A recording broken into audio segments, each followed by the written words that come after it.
Miller had choices to make that were hers alone, a new life to lead or not. It was up to her. Chapter 1. They sat together in the office of their longtime family doctor. Ben reached over to take Arianna's hand. Gripping a tissue, unaware her nails were digging into her palm, Arianna let Ben gently unclench her fingers. He nestled her hand in his.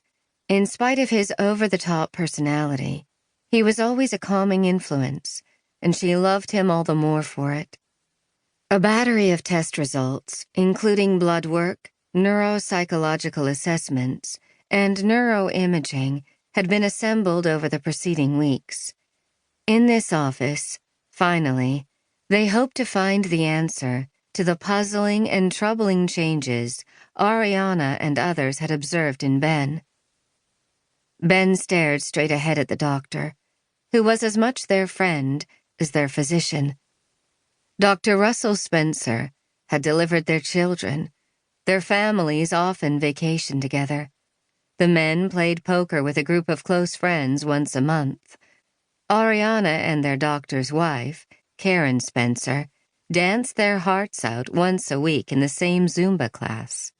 They had already greeted each other warmly and exchanged the usual friendly small talk. But something hung in the air, an anxiety absent from every previous appointment. The doctor busied himself shuffling papers on his desk and opening documents on his laptop.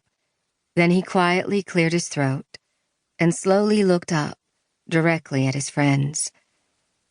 "I'm so sorry, Ben. And Arianna." He paused, his eyes dropping down before meeting their questioning gazes once again.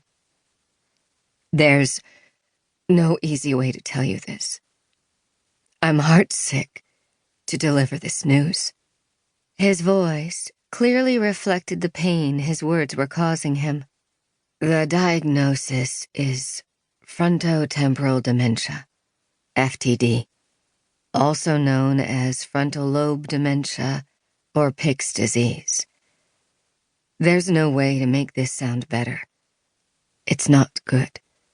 It certainly explains your ongoing stumbles and memory loss." Dr. Spencer's eyes searched those of his friends for a moment. He wished he could offer his friend and patient some words of hope or consolation, but he knew there were none. Frontotemporal dementia consists of several disorders that affect the frontal and temporal lobes of the brain. Personality, emotions, behavior, and speech are controlled in these areas of the brain. Currently, there is no cure for FTD, but there are treatments that help alleviate symptoms. We'll do more tests to chart how far along it is."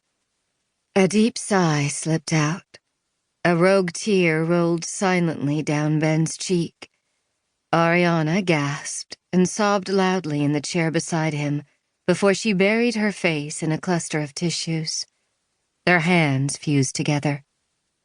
Arianna would remember forever that this moment was accompanied by the sound of an enormous door slamming shut in her head. There were no thoughts now, just black emptiness swallowing her as she fought to breathe.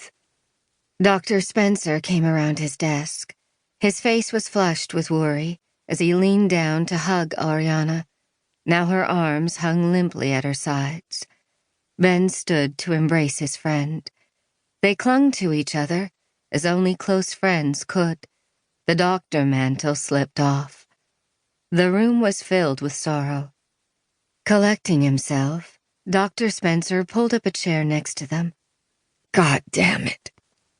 I'm so sorry. I thought it would be better for me to tell you than have the specialist do it. We've been through so much together, but there's nothing that makes this easier." Ben nodded and put a hand on his friend's shoulder. "Thanks, man. I'm sorry you had to do it.